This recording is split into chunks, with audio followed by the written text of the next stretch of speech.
दोस्तों, स्वागत है आपका हमारे चैनल द यूनिक वर्ल्ड में बादशाह अकबर और बीरबल की नई मजेदार कहानी। दोस्तों, कहानी पूरी जरूर सुने।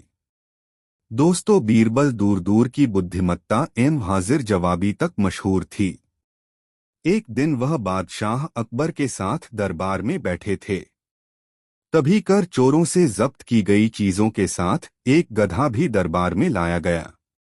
बादशाह अकबर को खुश करने के इरादे से बीरबल गधे की तारीफ के पुल बांधते हुए बोले, जहांपना, इसके चेहरे से बुद्धिमानी फूट रही है।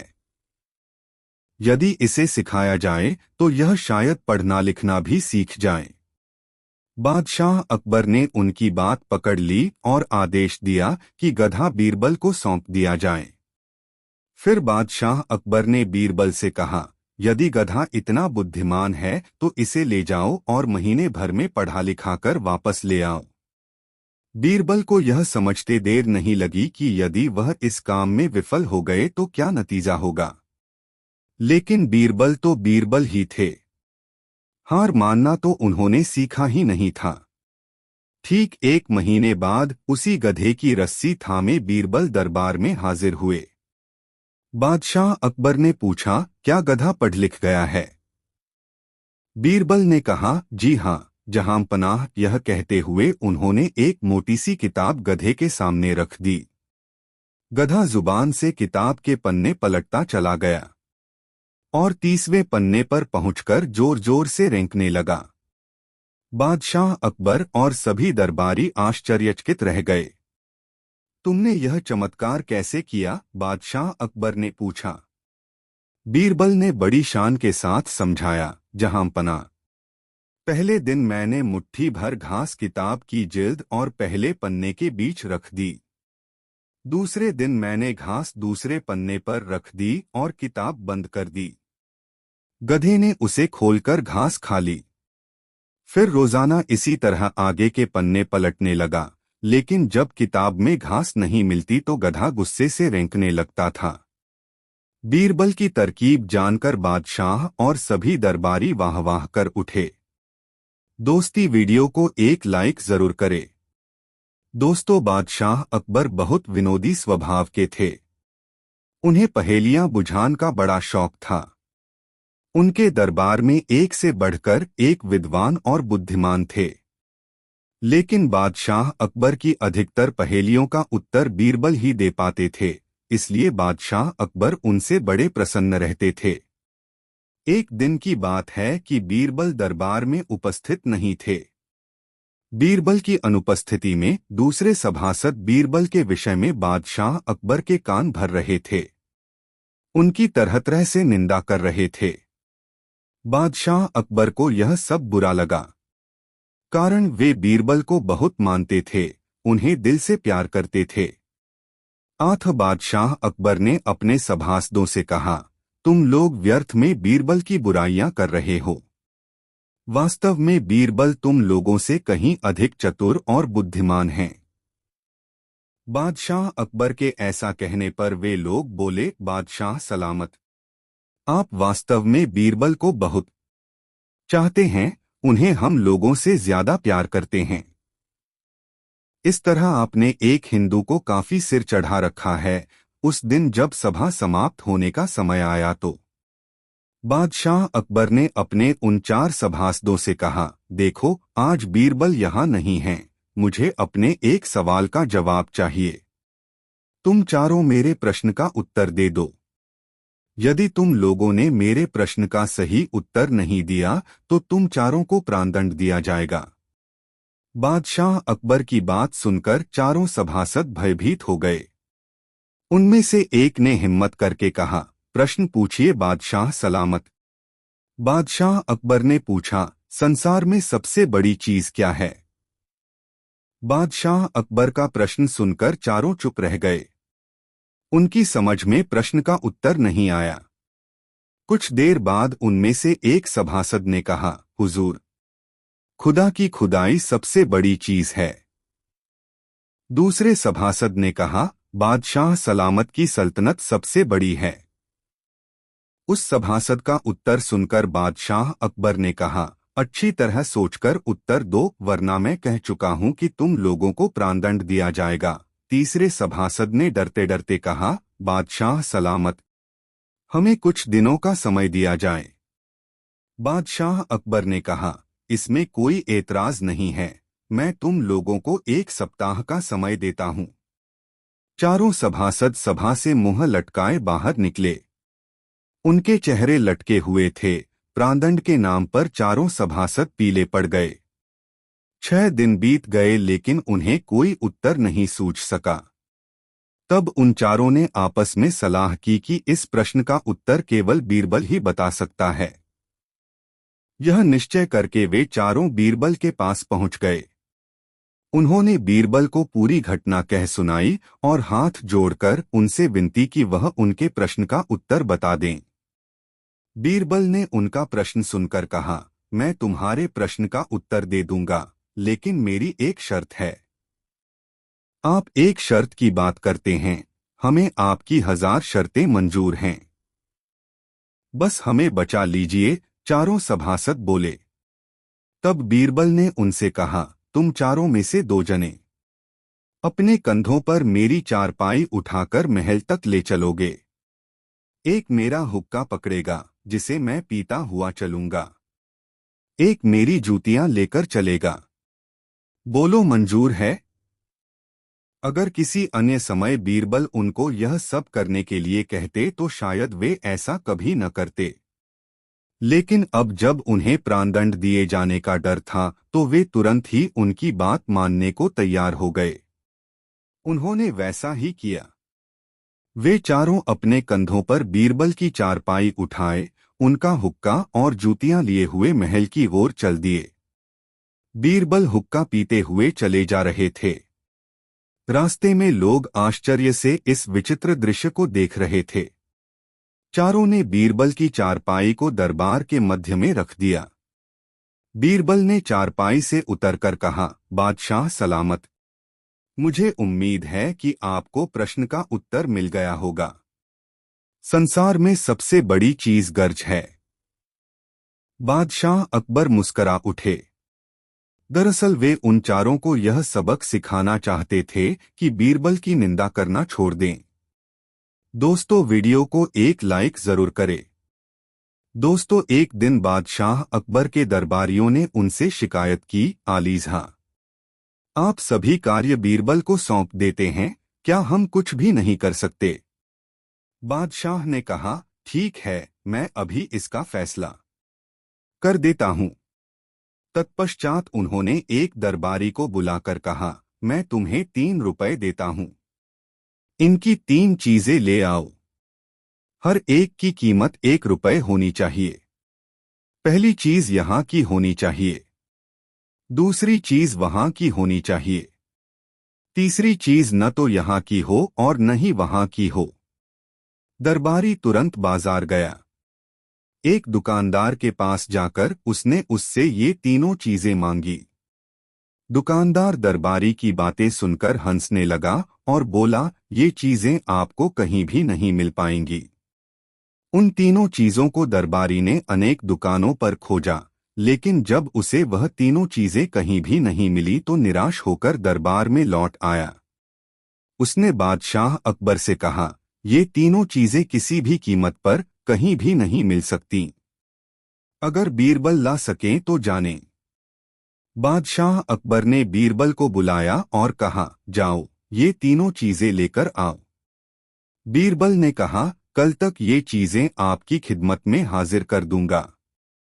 अगले दिन जैसे ही बीरबल दरबार में आए, वैसे ही बादशाह अकबर ने उनसे पूछा, क्यों, क्या हमारी तीनों चीजें ले आए? बीरबल ने कहा, जी हाँ जहांपना, मैंने पहला रुपया एक फकीर को दे दिया जो वहां से भगवान के पास जा पहुंचा। दूसरा रुपया मैंने मिठाई में खर्च किया जो यहाँ काम आ गया, और तीसरे रुपए का मैंने जुआ खेल लिया जो न तो यहाँ काम आएगा और न ही वहाँ अर्थात परलोक में काम आएगा। बीरबल की बात सुनकर सभी दरबारी आश्चर्यचकित रह गए। बादशाह अकबर ने बीरबल को बहुत सा इनाम दिया। दोस्तों, एक बार तुर्किस्तान के बादशाह को बादशाह अकबर की बुद्धि की परीक्षा लेने का विचार आया। उसने एक दूत को पत्र देकर सिपाहियों के साथ दिल्ली भेज दिया। पत्र का मजमून इस प्रकार था। बादशाह अकबर, मुझे सुनने में आया है कि आपके देश में कोई ऐसा वृक्ष है जिसके पत्ते खाने से मनुष्य की आयु बढ़ जाती है। यदि यह बात सच है तो मेरे लिए उस पेड़ के थोड़े से पत्ते अवश्य भिजवाएं। बादशाह अकबर उस पत्र को पढ़कर विचारमग्न हो गए। कुछ देर तक वह बीरबल से रायमशविरा करते रहे। फिर उन्होंने सिपाहियों सहित उस दूत को एक सुदृढ़ किले में कैद करवा दिया। दूत और सिपाहियों को कैद हुए कई दिन बीत गए। एक दिन बादशाह अकबर बीरबल को साथ लेकर उन कैदियों को देखने गए। बादशाह अकबर को देखकर कैदियों को अपने मुक्त होने की आशा बंधी, परंतु यह बात निर्मूल थी। बादशाह अकबर उनके पास पहुंचकर बोले, तुम्हारा बादशाह जिस वस्तु को चाहता है वह मैं तब तक उसे नहीं दे सकूंगा जब तक कि इस सुदृढ़ किले की एक दो ईंट न ढह जाए। उसी समय तुम लोग भी रिहा किए जाओगे। खाने पीने की तुम्हें कोई तकलीफ नहीं होगी। मैंने उसका प्रबंध करा दिया है। इतना कहकर बादशाह अकबर चले गए, परंतु कैदियों की चिंता अधिक बढ़ गई। वे अपने मुक्त होने का उपाय सोचने लगे। कुछ देर तक कैदी विचार विमर्श में डूबे रहे। अंत में वे ईश्वर की वंदना करने लगे, या खुदा, क्या हम इस बंधन से मुक्त नहीं किए जाएंगे? क्या हमारा जन्म इस किले में बंद रहकर दुख भोगने के लिए हुआ है? आप तो बड़े रहमदिल हैं, हम बेगुनाहों पर भी कृपा कीजिए। इस प्रकार वे नित्य प्रार्थना करने लगे। ईश्वर की दयालुता प्रसिद्ध है। एक दिन बड़े जोरों का भूकंप आया और किले का कुछ भाग भूकंप के कारण धराशायी हो गया। सामने का पर्वत भी टूटकर चकनाचूर हो गया। इस घटना के पश्चात दूत ने बादशाह के पास किला टूटने की सूचना भेजी। बादशाह अकबर को अपनी कही हुई बात याद आ गई। इसलिए वह दूत और उसके साथियों को दरबार में बुलाकर बोले, आपको अपने बादशाह का सवाल पता ही होगा और अब उसका उत्तर भी तुमने समझ लिया है। यदि नहीं समझा हो तो सुनो, मैं उसका खुलासा किए देता हूँ। देखो, तुम लोग गिनती में केवल 100 हो और तुम्हारी आह से ऐसा सुदृढ़ किला ढह गया। फिर जहाँ हजारों लोगों पर अत्याचार हो रहा हो, वहाँ के बादशाह की उम्र कैसे बढ़ेगी? लोगों की आह से उसका शीघ्र ही पतन हो जाएगा। हमारे राज्य में अत्याचार नहीं होता। गरीब प्रजा पर अत्याचार न करना और भली भांति पोषण करना ही आयुवर्धक वृक्ष है। बाकी सारी बातें बेकार हैं। इस प्रकार समझा बुझाकर बादशाह अकबर ने उस दूत और उसके साथियों सहित स्वदेश जाने की आज्ञा दे दी और उनका मार्ग व्यय भी दिया। तुर्किस्तान पहुंचकर उन्होंने दिल्ली की सारी बातें अपने बादशाह को समझाई। बादशाह अकबर की बातों से शिक्षा लेकर वह बादशाह और उसके दरबारी उनकी भूरी भूरी प्रशंसा करने लगे। सच है, लोगों की दुआओं से ही इंसान फलता फूलता है, फिर चाहे वह बादशाह हो या फकीर। दोस्तों, कहानी कैसी लगी कमेंट में जरूर बताएं। बैल का दूध बहुत मजेदार कहानी। एक दिन की बात है कि अकबर और बीरबल दोनों एक उपवन में बैठे हुए आनंद मना रहे थे। इतने में शाम हो गई। जब बीरबल घर जाने को उद्यत हुआ तो बादशाह ने उसे रोककर कहा, बीरबल, आज कई दिनों से मैं एक बात सोच रहा था, परंतु तुमसे कहना भूल जाता था। एक हकीम दवा बनाता है, उसमें बिल के दूध को अनिवार्य आवश्यकता है। यदि तुम कहीं से उसे ला दो तो अति उत्तम हो। पत्ता खड़का बंदा भड़का। बीरबल बादशाह की मंशा समझ गया और मन में कहा कि बादशाह इस बहाने मुझे मूर्ख बनाना चाहते हैं। बीरबल बोला, इसमें घबराने की कौन सी बात है, मैं 1 सप्ताह में बैल का दूध ला दूंगा। बादशाह ने कहा, 2-4 दिन और अधिक लग जाएं तो कोई चिंता की बात नहीं है, परंतु दूध का आना बहुत लाजिमी है। बहुत अच्छा कहता हुआ बीरबल वहां से विदा हुआ। वह घर पहुंच एकांत स्थान में बैठकर बैल के दूध वाले प्रश्न पर विचार करने लगा। चिंताग्रस्त बीरबल को कई घंटे का समय मिनटों के समान बीत गया। जब भोजन करने का समय हुआ तो नियमानुसार उसकी लड़की बुलाने आई। वह अपने पिता का चेहरा उतरा और विचारमग्न देखकर ठिठक गई। जब उसको खड़े कई मिनट व्यतीत हो गए और पिता का ध्यान न टूटा तो वह उद्विग्न होकर पिता से चिंता का कारण पूछा। यद्यपि यह बीरबल की बड़ी लड़की थी और वह इसकी बुद्धिमत्ता की कई बार परीक्षा भी ले चुका था, फिर भी ऐसे गूढ़ विषय में उसे सफलता मिलेगी ऐसी आशा स्वप्न में भी न थी। इसलिए कुछ समय तक उसकी बातों को अनसुनी कर टालमटोल करता रहा। पुत्री के पुनः पुनः अनुरोध करने पर उसे विवश होकर बादशाह का जटिल प्रश्न सुनाना पड़ा। कन्या बोली, पिताजी, यह कौन सी ऐसी कठिन बात है जिसके लिए आप ऐसे चिंताकुल हो रहे हैं? चलिए, भोजन का समय बीता जा रहा है। मैं उसका उत्तर 1 हफ्ते के भीतर ही बादशाह को पहुंचा दूंगी। लड़की के ऐसे उत्तर से बीरबल की चिंता घटी और शाह सकर भोजन करने गया। इस प्रकार जब 2 दिन व्यतीत हो गए तो बीरबल की लड़की ने एक नई तरकीब निकाली। वह ढूंढकर बहुतेरे पुराने वस्त्रों को घर से बाहर निकाल लाई और उनका एक गट्ठर तैयार किया। जब आधी रात का समय हुआ तो उस गट्ठर को सिर पर लादकर नदी तट पर जा पहुंचो और छियो छियो कर वस्त्र पछाड़ने लगी। बादशाह का महल ठीक नदी तट पर बना हुआ था। अर्धरात्रि के समय नींद के प्रथम प्रहर में जब कपड़ा धोने की आवाज बादशाह के कान में पड़ी तो उसकी निद्रा भंग हो गई और पहरे वाले संतरी को पुकारकर बोला, देखो इतनी रात्रि में कौन धोबी कपड़ा छांट रहा है, उसे तुरंत पकड़कर मेरे पास लावो। पहरे वाला सिपाही हुक्म पाते ही कई अन्य सिपाहियों के साथ वहां पर जा पहुंचा जहां से कपड़े धोने की आवाज आ रही थी। वे सब बड़े हैरान और परेशान हुए क्योंकि देखते क्या हैं कि एक सिर से पैर तक अति सुंदरी युवती कपड़े पछाड़ रही है। सिपाहियों ने उसे कई बार पुकारकर बादशाह का हुक्म सुनाया परंतु वह उनकी बातें अनसुनी कर बराबर अपने काम में व्यस्त रही। आखिर एक सिपाही उसके बिल्कुल समीप पहुंचकर बोला, अरे तू कौन है जो इतनी धृष्टता कर रही है और पुकारने पर सुनती भी नहीं?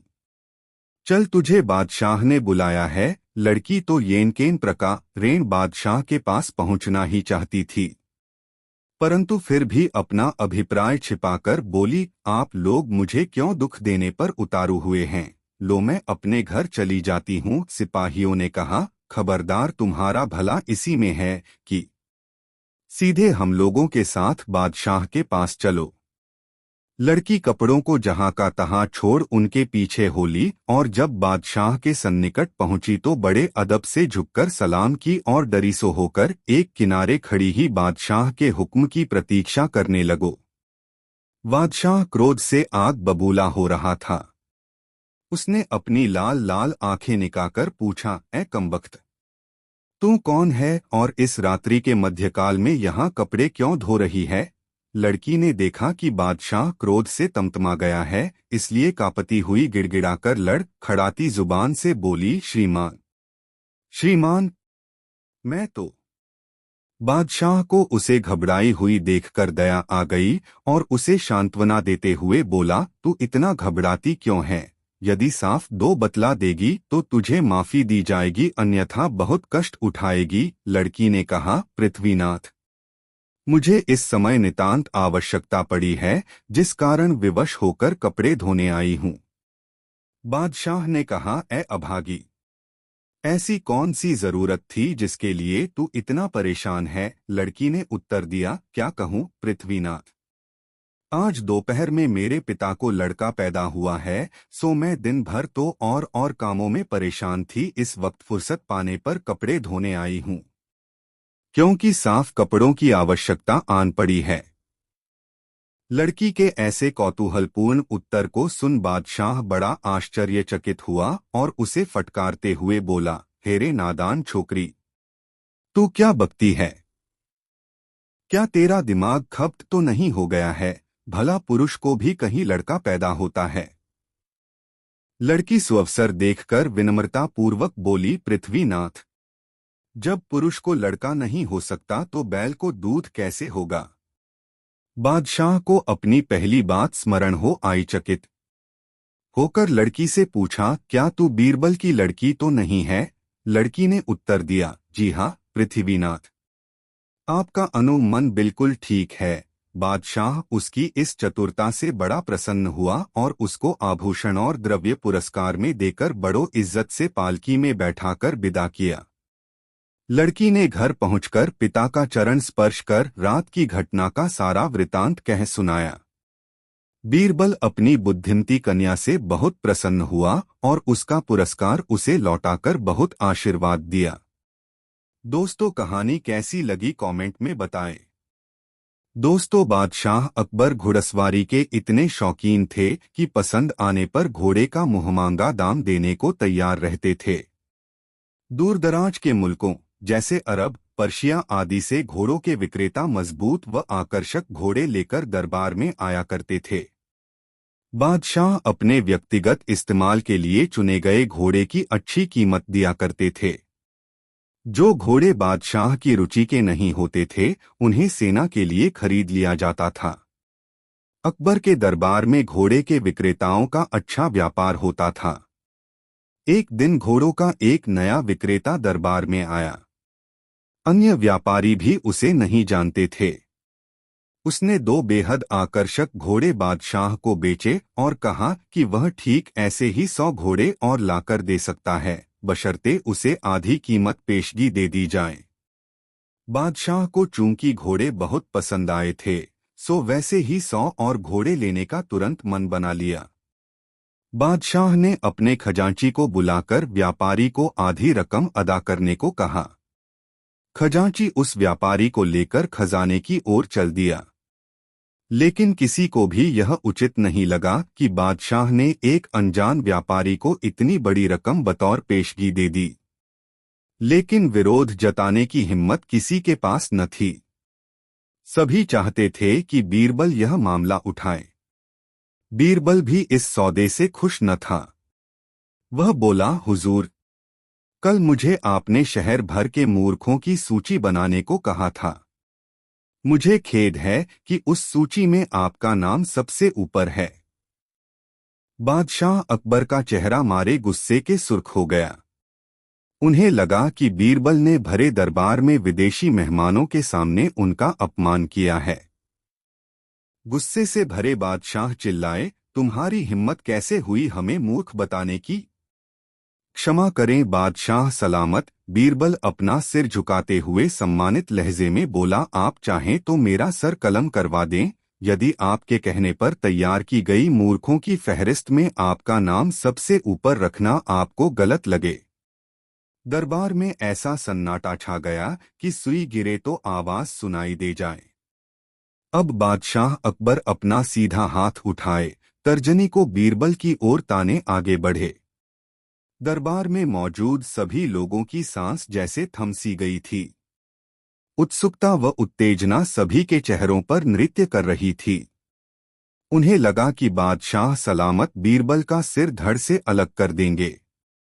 इससे पहले किसी की इतनी हिम्मत न हुई थी कि बादशाह को मूर्ख कहे। लेकिन बादशाह ने अपना हाथ बीरबल के कंधे पर रख दिया। वह कारण जानना चाहते थे। बीरबल समझ गया कि बादशाह क्या चाहते हैं। वह बोला, आपने घोड़ों के ऐसे व्यापारी को बिना सोचे समझे एक मोटी रकम पेशगी दे दी, जिसका अतापता भी कोई नहीं जानता। वह आपको धोखा भी दे सकता है। इसलिए मूर्खों की सूची में आपका नाम सबसे ऊपर है। हो सकता है कि अब वह व्यापारी वापस ही न लौटे। वह किसी अन्य देश में जाकर बस जाएगा और आपको ढूंढे नहीं मिलेगा। किसी से कोई भी सौदा करने के पूर्व उसके बारे में जानकारी तो होनी ही चाहिए। उस व्यापारी ने आपको मात्र 2 घोड़े बेचे और आप इतने मोहित हो गए कि मोटी रकम बिना उसको जाने पहचाने ही दे दी। यही कारण है बस। तुरंत खजाने में जाओ और रकम की अदायगी रुकवा दो। अकबर ने तुरंत अपने एक सेवक को दौड़ाया। बीरबल बोला, अब आपका नाम उस सूची में नहीं रहेगा। बादशाह अकबर कुछ क्षण तो बीरबल को घूरते रहे, फिर अपनी दृष्टि दरबारियों पर केंद्रित कर ठहाका लगाकर हंस पड़े। सभी लोगों ने राहत की सांस ली कि बादशाह को अपनी गलती का एहसास हो गया था।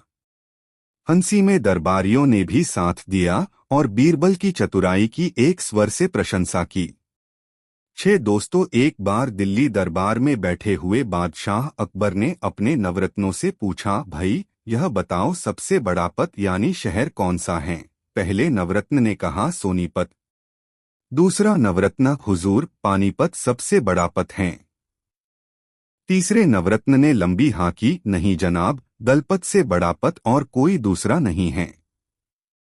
चौथे नवरत्न ने अपना राग अलापा, सबसे बड़ा पत तो दिल्लीपत यानी दिल्ली शहर है।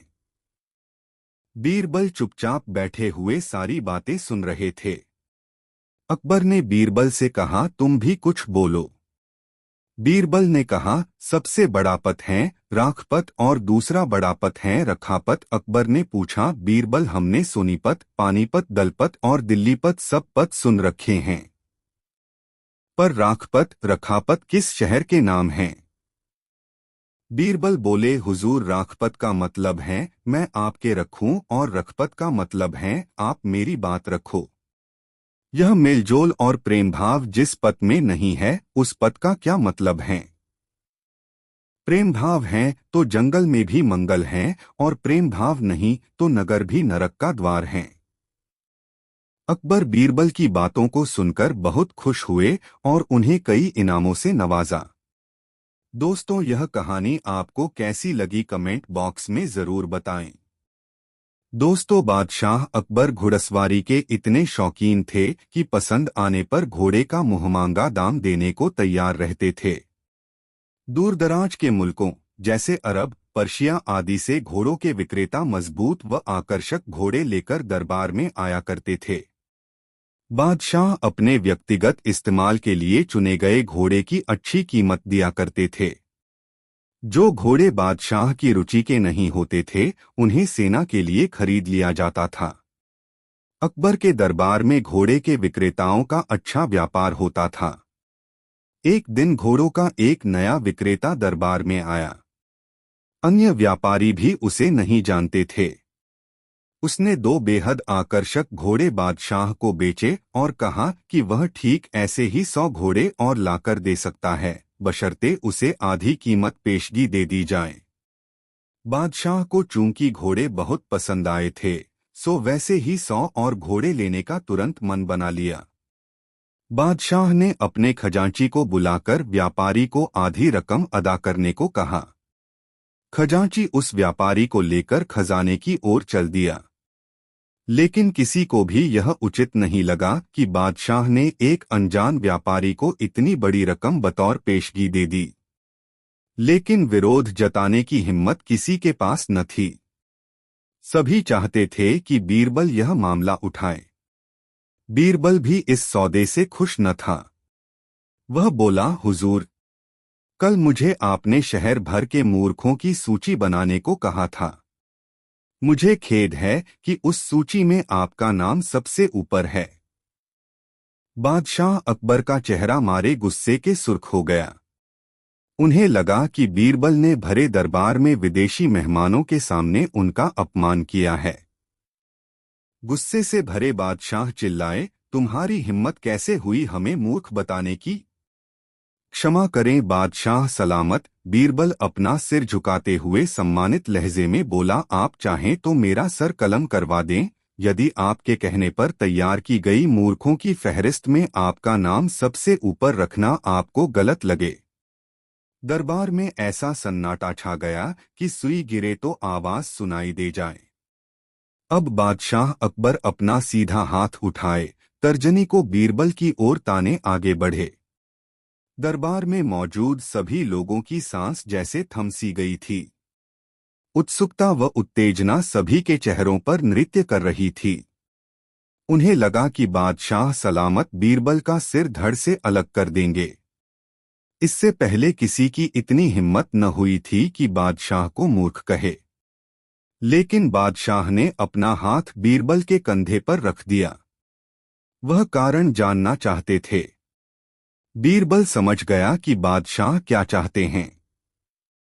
वह बोला, आपने घोड़ों के ऐसे व्यापारी को बिना सोचे समझे एक मोटी रकम पेशगी दे दी, जिसका अतापता भी कोई नहीं जानता। वह आपको धोखा भी दे सकता है। इसलिए मूर्खों की सूची में आपका नाम सबसे ऊपर है। हो सकता है कि अब वह व्यापारी वापस ही न लौटे। वह किसी अन्य देश में जाकर बस जाएगा और आपको ढूंढे नहीं मिलेगा। किसी से कोई भी सौदा करने के पूर्व उसके बारे में जानकारी तो होनी ही चाहिए।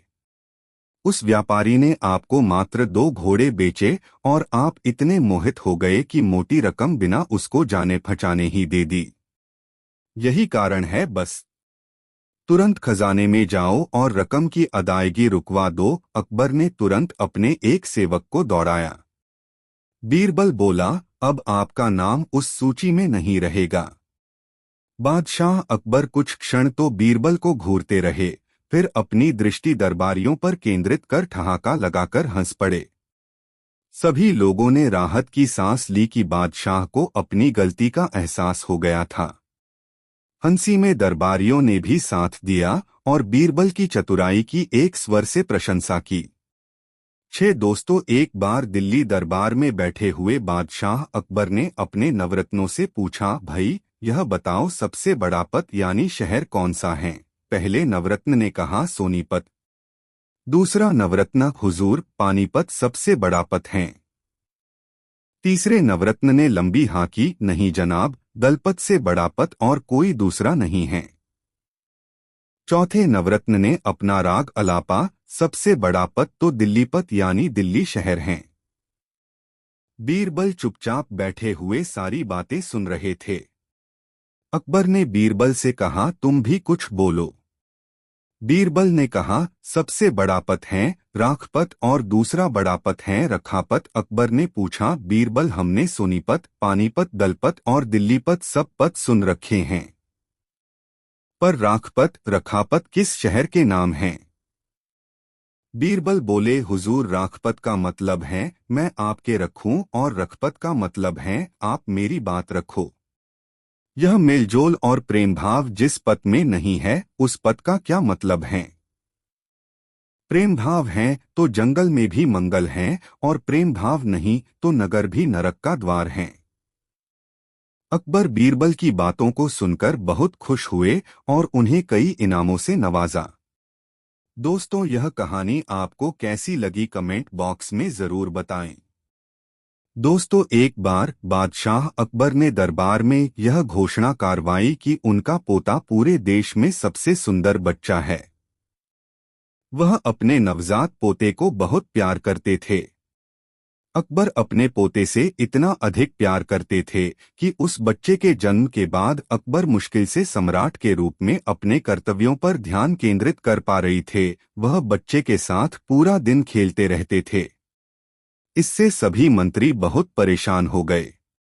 इसलिए जब अकबर ने कहा कि उसका पोता देश का सबसे सुंदर बच्चा है, तो बीरबल ने कहा, जहां पनाहा, कृपया नाराज न हुआ। राजकुमार निसंदेह बहुत खूबसूरत हैं, पर मेरे ख्याल से और भी बच्चे हैं जो इनसे भी ज्यादा सुंदर हैं। अकबर ने जब यह सुना तो वे बहुत क्रोधित हुए। उसने कहा, तुम ऐसा कैसे कह सकते हो? मैं सभी मंत्रियों को यह आदेश देता है कि वह उस बच्चे को लेकर आएं जिसे वह सांप से ज्यादा सुंदर समझते हैं। यदि वह बच्चे मेरे पोते से ज्यादा सुंदर हुए तो मैं सहमत हो जाऊंगा, जैसा बीरबल ने कहा है।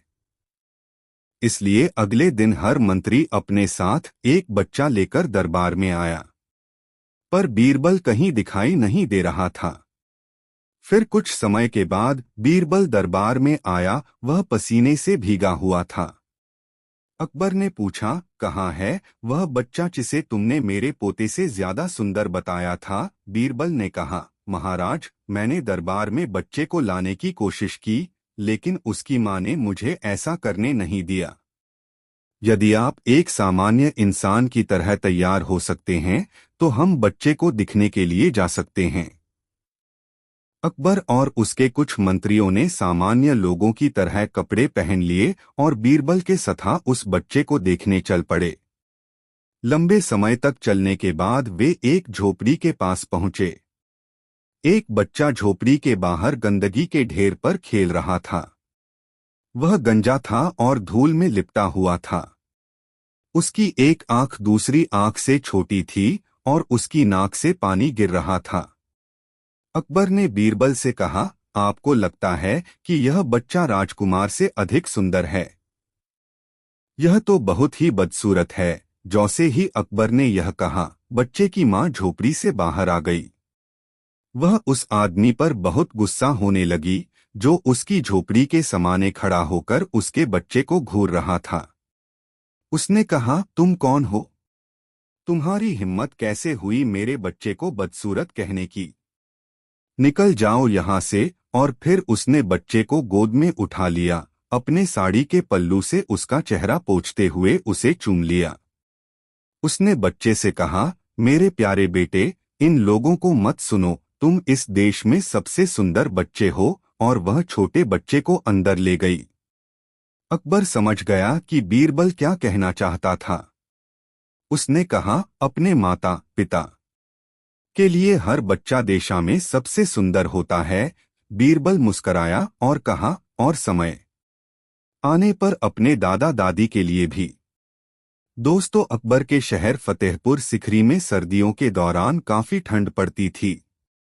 एक बार बादशाह ने यह घोषणा करवा दी कि वह सोने के 1000 सिक्के उसे देंगे जो शाही महल के बाहर स्थित ठंडी झील में पूरी रात खड़े होने की हिम्मत करेगा।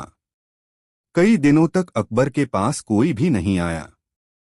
फिर एक दिन एक गरीब ब्राह्मण दरबार में आया। अकबर उस गरीब आदमी को देखकर हैरान रह गए। वह बहुत कमजोर और बीमार था। अकबर ने पूछा, तुम काफी कमजोर और बीमार हो, तुम इस मुश्किल चुनौती को क्यों लेना चाहते हो? ब्राह्मण बोला, मेरे राजा, मैं एक गरीब आदमी हूँ। मेरे छोटे छोटे बच्चे हैं जो भूखे हैं। मुझे पैसों की जरूरत है। अकबर राजी हो गए। ब्राह्मण को 2 पहरेदार झील में लेकर गए। ब्राह्मण ने अपने सारे कपड़े उतारकर जल में प्रवेश किया और पहरेदारों की निगरानी में बर्फ जैसे ठंडे पानी में पूरी रात खड़ा रहा। अगली सुबह पहरेदार ब्राह्मण को दरबार में लेकर गए। अकबर ब्राह्मण की बहादुरी पर हैरान था। उसने पूछा, तुमने सारी रात ठंडे पानी में खड़े रहने के लिए प्रबंध कैसे किया? क्या तुम्हें ठंड नहीं लगी?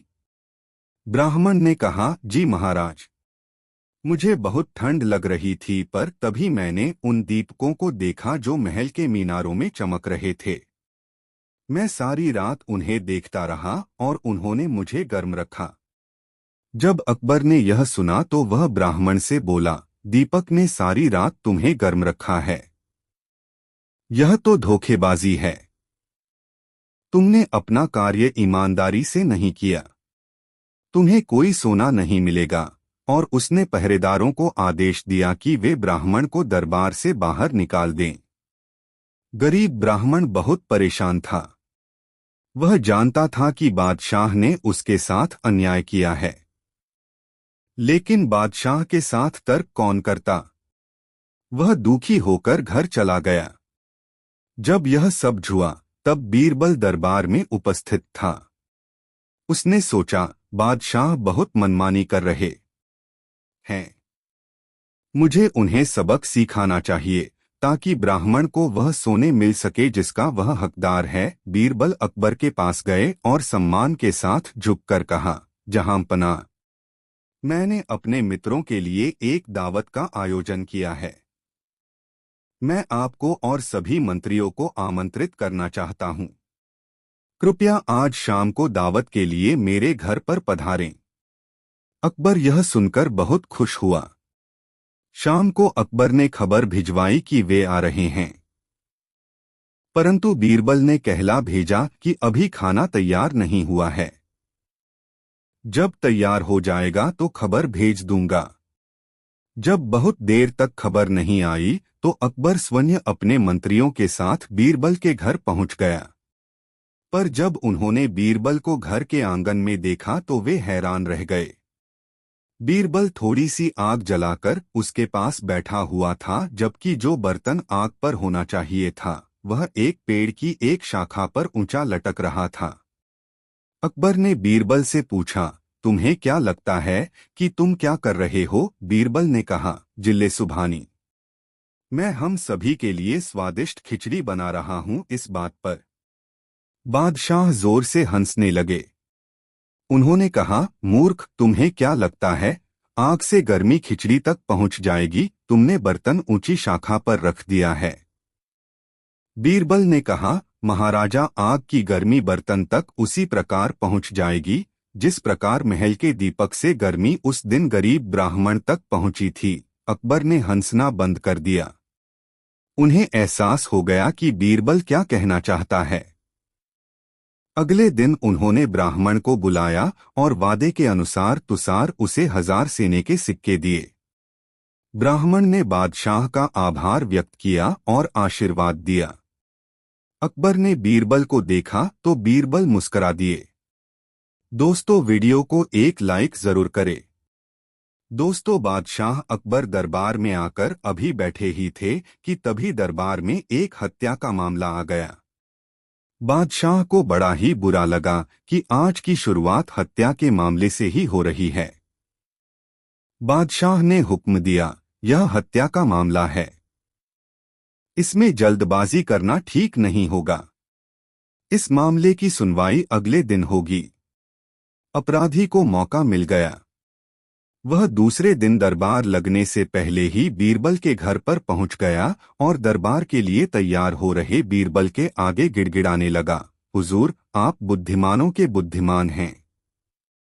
मैं बड़ी आशा लेकर आपकी शरण में आया हूं। मेरी फांसी की सजा उम्र कैद में तब्दील हो जाएगी तो मेरे परिजन आपका यह उपकार जीवन भर नहीं भूलेंगे। बीरबल यह सब सुनकर अवाक रह गए। अपराधी आगे बोला, हुजूर, मेरी आपसे प्रार्थना है कि मेरी तरफ से आप ही बहस करें। बीरबल ने जवाब में कुछ नहीं कहा। मामला दरबार में पेश हुआ। बादशाह अकबर ने अपराधी को उम्र कैद की सजा सुनाई। अपराधी आश्चर्यचकित भी हुआ और खुश भी हुआ। वह धीरे धीरे चलकर बीरबल के नजदीक आया और बोला, हुजूर, लाख लाख शुक्रिया, आपने मेरी फांसी की सजा उम्र कैद में करवा दी। मैं आपका ताउम्र ऋणी रहूंगा। यह सुनकर बीरबल बोले, हाँ, मुझे इस मामले में बड़ी दिक्कत उठानी पड़ी। जहां पनाह तो तुम्हें निर्दोष समझकर छोड़ने जा रहे थे।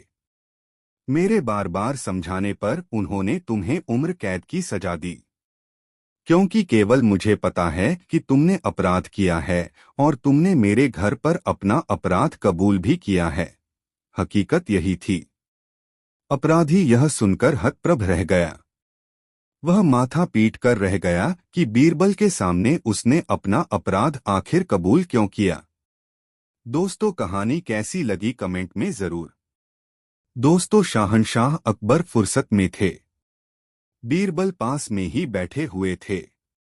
शहनशाह के दिमाग में अचानक ही एक सवाल आ गया, बीरबल, सुना है कि बनिया बहुत समझदार होता है।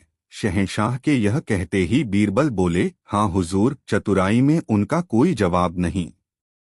तो क्या तुम यह साबित कर सकते हो? शहनशाह यह कहते कहते चुप हो गए। भला बीरबल बादशाह के हुक्म को कैसे नकार देते? बीरबल कुछ बनियों से मिले और कुछ चतुर बनियों को चुनकर बादशाह के सामने ले आए और बादशाह से कहा, जहां पनाह, आप जिनकी बुद्धिमानी देखना चाहते हैं वे सब दरबार में हाजिर हैं। बनिए कुछ समझ नहीं पा रहे थे। वे डरे सहमे एक तरफ खड़े थे कि आखिर मामला क्या है। इसी बीच बादशाह ने मुट्ठी खोली और उड़द की साबुत दाल दिखाते हुए बोले, हमारी हथेली पर यह क्या है? बनिए तो देखते ही जान गए कि शहनशाह की हथेली पर उड़द की दाल है। उनसे इतनी सहज बात पूछी जा रही है, अवश्य कोई खास बात है। यह सोचकर उन बनियों में से किसी ने मूंग की दाल, किसी ने अरहर की दाल और किसी ने मसूर की दाल बताई। शहंशाह क्रोधित हो गए और गरजती आवाज में बोले, बेवकूफों, यह उड़द की दाल है। बस इसी जानकारी पर बुद्धिमान बनते हो? बोलो, यह उड़द की दाल है या नहीं? बनियों ने संवेद स्वर में कहा, जी हाँ, जी हाँ, जहां पनाह वही है। बनियों का समूह जी हजूरी करता हुआ बोला, हाँ, जहां पनाह, आपने जो कहा वही है। बादशाह गुस्से से तमतमा गए और बीरबल की ओर आगने निगाहों से देखने लगे। हाजिर जवाब बीरबल बोले, जहां पनाह, देखा आपने, बनियों की यही तो बुद्धिमानी है। इन्होंने पूरा प्रयास किया और हर प्रकार से आपकी हाँ में हाँ मिलाई ताकि आपके सवाल में कोई रहस्य हो तो उसके कहर से बच जाएं।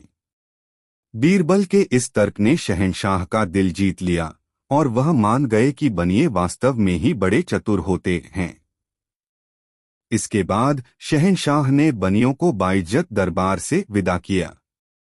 दोस्तों, अकबर बीरबल की यह कहानी कैसी लगी कमेंट में ज़रूर बताएं। ऐसी और नई मज़ेदार कहानी सुनने के लिए हमारे चैनल द यूनिक वर्ल्ड को सब्सक्राइब ज़रूर करें। वीडियो अपने मित्रों को ज़रूर शेयर करें। वीडियो देखने के लिए बहुत बहुत धन्यवाद।